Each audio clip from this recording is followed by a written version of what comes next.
সম্মানিত ভিউয়ার্স, আসসালামু আলাইকুম। আশা করি আপনারা সবাই ভালো আছেন। সবাইকে পবিত্র জুমা মুবারক।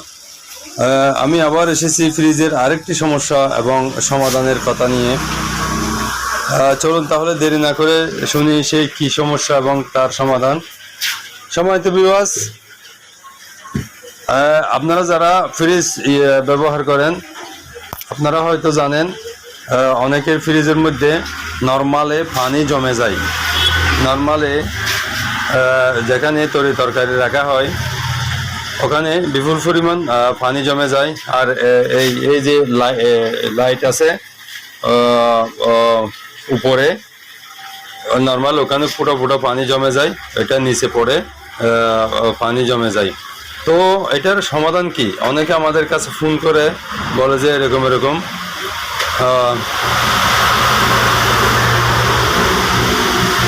আমার ফ্রিজে অনেক পানি জমে গেছে, নরমালে তরি তরকারি নষ্ট হয়ে যাচ্ছে, এখন করণীয় কি? তো ভিউয়ার্স, আপনারা দেখবেন প্রতিটি ফ্রিজের নরমাল সাইডে, নরমাল উপরে হোক বা নিচে হোক, নরমাল সাইডে এ ধরনের একটা ছিদ্র দেখবেন। আপনারা যখন ফ্রিজের নরমালের দরজা খুলবেন তখন এরকম একটা ছিদ্র দেখবেন। এটা প্রতিটি ফ্রিজের নরমালে আছে।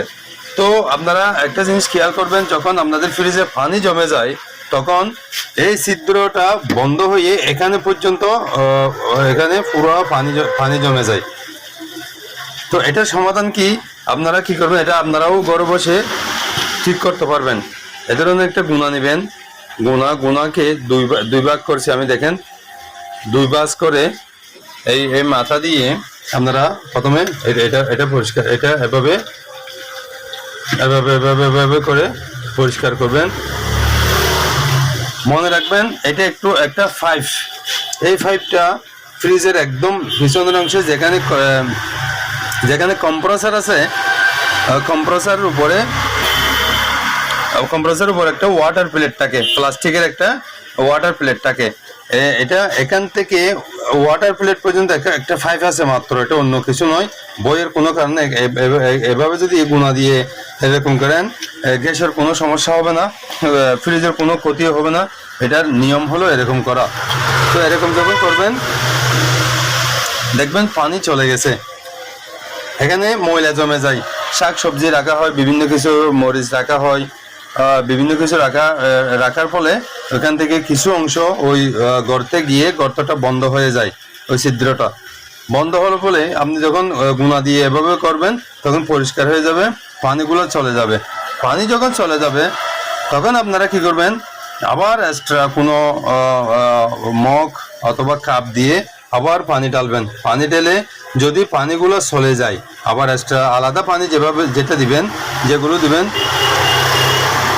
এগুলো যদি চলে যায় মনে করবেন পরিষ্কার হয়ে গেছে। যদি চলে না যায় মনে করবেন ওখানে আরো কিছু ময়লা আবর্জনা থেকে গেছে, তখন আরো ভালো করে পরিষ্কার করবেন, দেখবেন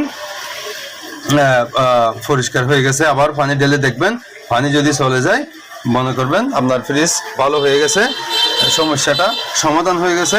তখন আর ওইখানে উপরে পানিও জমবে না, আর নিচে পানি ফোটা হবে না, আর নিচে পড়ে পানি জমাট হবে না। শুধুমাত্র এটাই আপনাদের সমাধান।